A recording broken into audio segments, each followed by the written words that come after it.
Quelque part dans la Meuse, dans ce petit village de 500 habitants, il y a une histoire dont tout le monde parle. Depuis des mois, la vie de Monsieur le maire est empoisonnée par des voisins gênants.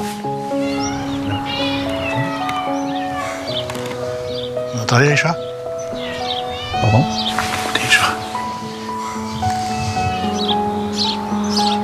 Vous n'entendez pas? Personne ne sait ce qui se passe derrière ces murs. Une chose est sûre, il y aurait des dizaines de chats.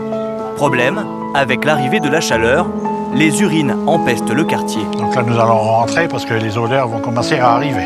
Le maire n'est pas le seul à subir. Tous ses voisins ont déserté leur terrasse. Je sais pas comment il fait pour manger à l'intérieur. Oui, il a l'habitude de l'odeur, ça sent. Mais là, Laurence habite juste en face. quand on est là, à ce niveau-là, on le sent. Mais puis suivant les... Ça dépend le vent. Suivant le vent. Ça pue jusque chez nous et chez ma voisine. Cette situation a déclenché un important conflit de voisinage. Sous couvert d'anonymat, le voisin mis en cause a accepté de nous ouvrir sa porte. À l'intérieur du pavillon, une odeur âcre d'urine. Ça c'est Thibaut. Nous découvrons qu'une bonne soixantaine de chats vivent dans cette maison de 80 mètres carrés. Pour le propriétaire, les félins ont de la place et il n'y a pas de problème. Ils ne sortent jamais et ils ne dérangent personne. C'est la duchesse. Les voisins se plaignent? Non du tout, bah là je fais tout exprès pour être tranquille, pour que ça soit au mieux pour eux et puis que rien ne se voie. Je fais tout ce qu'il faut. Hein. L'homme semble être dans le déni. Bon bah je descends parce que là, j'ai mal. Tout a commencé avec 3 ou 4 félins qui n'étaient pas stérilisés. Mais avec 4 portées par an et 6 chatons en moyenne, en quelques années, l'homme s'est retrouvé à la tête d'une véritable colonie de chats. Ils se sont reproduits entre eux et ça c'est pas bon, hein, parce qu'ils se sont fait entre eux c'est même ça. Et il y a même qui a un petit peu handicapé. Pas question pour autant de se séparer d'une seule de ces bêtes. Pour lui, elles font partie de sa famille. Mais bah, oh, je sais qu'elle m'aime. Ça c'est la femme la plus fidèle du monde. Ah, bah, Elle a quel âge? oh elle a bien 4-5 ans. Ouais, 4 ans et demi, 5 ans. Ma fiancée. Loin des clichés, ce besoin d'accumuler des animaux de compagnie est en fait un trouble du comportement. Une pathologie que l'on appelle syndrome de Noé. Les personnes qui en sont atteintes recueillent toutes sortes de bêtes de manière compulsive. Chiens, chats, cochons d'Inde et lapins, pigeons et même corbeaux. Tous les animaux sont bons à collectionner. Malades et mal nourris, les bêtes vivent dans des conditions déplorables. Ça gratte ma pauvre bête. Mal connu en France, le syndrome de Noé est pourtant plus répandu qu'on ne l'imagine.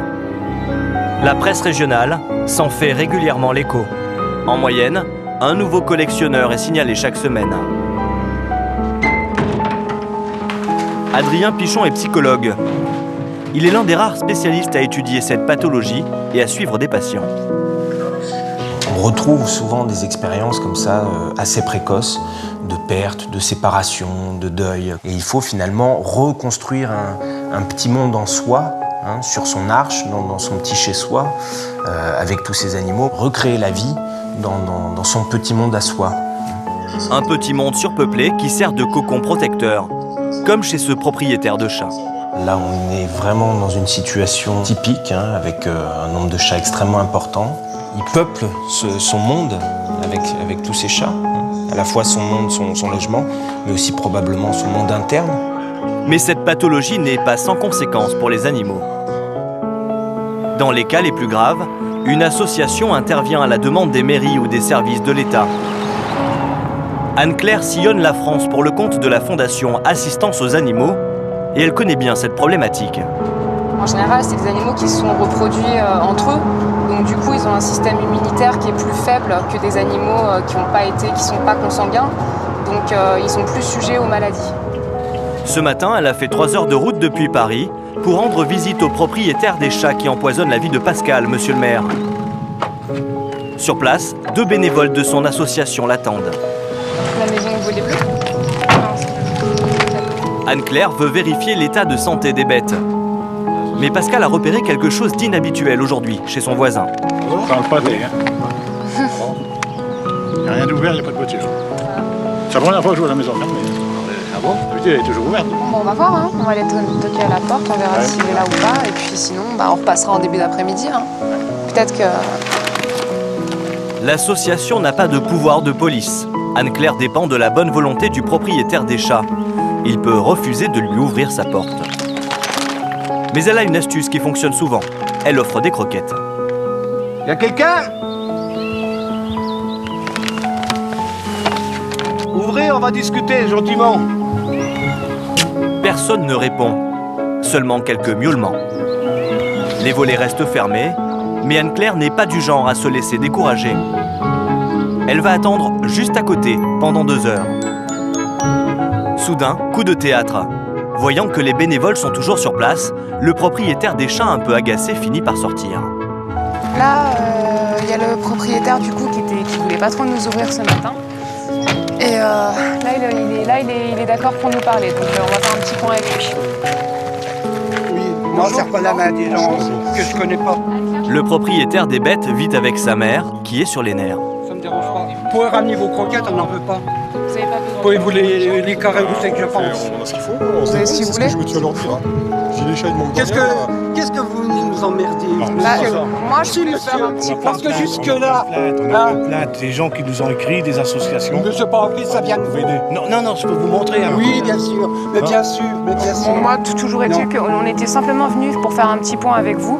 On ne demande rien à personne, Ouais, qu'est-ce que vous venez nous Moi, emmerder? je viens juste voir si les chats sont bien détenus. Je veux juste voir les chats. C'est tout. Nous, on est là pour les... Pour vous aider. Oui, non, vous n'êtes pas là pour m'aider, vous m'enterrez. Ah, j'ai la peur au ventre, je suis dans tous mes états.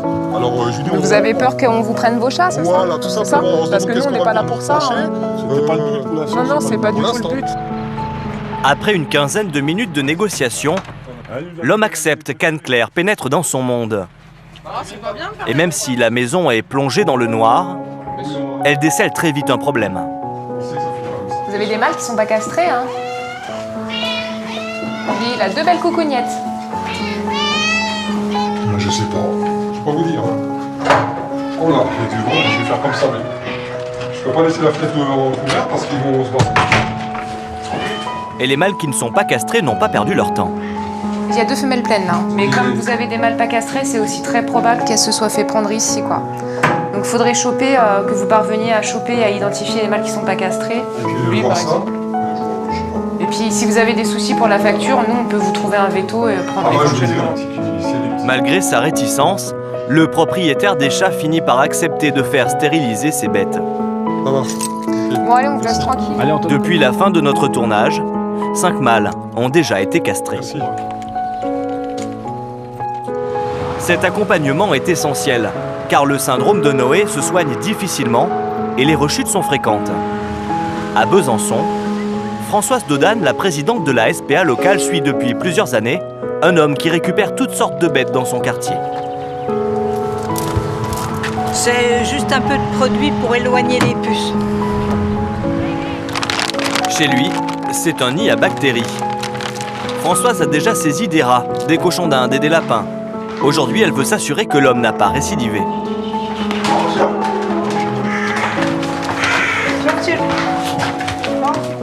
Dans ce petit studio de 30 mètres carrés, une véritable ménagerie, avec un chien qui se gratte à longueur de journée à cause d'une gale, son lot de chats évidemment, Je compte 9, 10, 11, 12, 13... et au milieu de ce petit monde, un pigeon apprivoisé. C'est comme le piou-piou là aussi qu'il est. Bah tiens, il est là, mon piou-piou. Piou-piou, le roi. Si je fais ça avec lui. Il y a aussi un corbeau. Oui, ça va. Un corbeau que le propriétaire a récupéré dans un parc. Françoise craint que sa ménagerie ne s'agrandisse encore.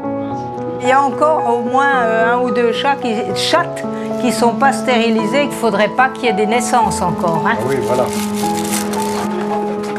L'homme semble prêt à coopérer et s'engage même à ne plus récupérer de nouveaux animaux. Là, je ne reprends pas d'autres chats d'ailleurs. Hein. Il y a Non, même des chats non, il là, faut c'est pas. là. Hein. Parce qu'il y a même un bonhomme de qui me dit oh, vous savez, c'est vous qui avez des animaux. Non, je ne prends pas. Si vous me redonnez un autre animal, la SPA ne sera pas d'accord. La SPA vous aide à condition que vous soyez raisonnable. Voilà, ben, c'est ce que je fais. Grâce à ce suivi, il parvient à contrôler son syndrome de Noé. Mais les cas comme lui sont rares. Bon nombre de patients se laissent souvent dépasser. Les bêtes vivent alors l'enfer. Le propriétaire, lui, et ses voisins s'exposent à de sérieux problèmes de salubrité. Dans les cas les plus extrêmes, Anne-Claire est appelée à la rescousse pour saisir les animaux. Parfois, on a l'impression qu'ils préféraient qu'ils les voient mourir chez eux plutôt que de les confier à quelqu'un d'autre en fait. Donc la difficulté, ça va être de lui faire prendre conscience qu'il faut vraiment nous les aider. Aujourd'hui, c'est à la demande d'une mairie qu'elle se rend dans le Calvados, chez un homme qui détient une 60aine de chats. Je pense qu'ils sont craintifs parce qu'ils n'ont jamais vu personne d'autre que le propriétaire. Donc là, ils vont voir 5 personnes d'un coup, ils vont être un petit peu stressés. La saisie est de taille. Anne-Claire a prévu les gros moyens. Plusieurs dizaines de boîtes pour transporter les chats. Des couvertures pour les immobiliser. Et même un filet. 2 bénévoles de la SPA sont venus prêter main forte. Messieurs, bonjour. Il y a urgence, car les chats vivent dans un petit 30 mètres carrés, les uns sur les autres, au milieu de leurs propres excréments. Des conditions d'hygiène catastrophiques, surtout pour le propriétaire des animaux et pour son ami qui l'aide à les nourrir. Ils dorment un peu partout. Il y en a sur le plumard, il y en a sur le lit, La chasse aux chats est ouverte, mais les matous se faufilent. Pour les attraper sans se faire griffer, les bénévoles ont une technique bien rodée. Elles les prennent par le collet et par la peau des fesses. Et pour les plus farouches, Alors la stratégie, c'est de les rabattre comme dans la chambre, il y a trop de recoins où ils peuvent se cacher. On les rabat dans la salle de bain qui est plus petite. Comme ça, on peut les attraper plus facilement en fait. mais certains chats sont très sauvages et se sauvent à chaque fois. Leur dernière forteresse, la douche. Malgré les gants en cuir, l'une des bénévoles s'est fait mordre au pouce. Bon, ça va, c'est le risque, quand on les stresse comme ça, les pauvres loulous. Anne-Claire réalise un dernier tour pour s'assurer que tous les chats ont été capturés.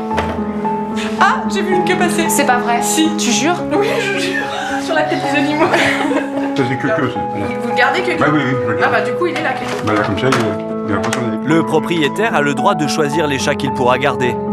Objectif, éviter qu'il se retrouve tout seul dans un appartement vide et qu'il déprime. Contre toute attente, il est presque soulagé. Bon bah ça va vous soulager un petit peu quand même, non? Ah bah oui, ça m'a soulagé. Ça va être plus facile pour vous? Ah oui, mais quand même. Ouais. Là, il y a beaucoup trop. Ouais. C'est difficile de se séparer des chiens? Bah oui, quand même.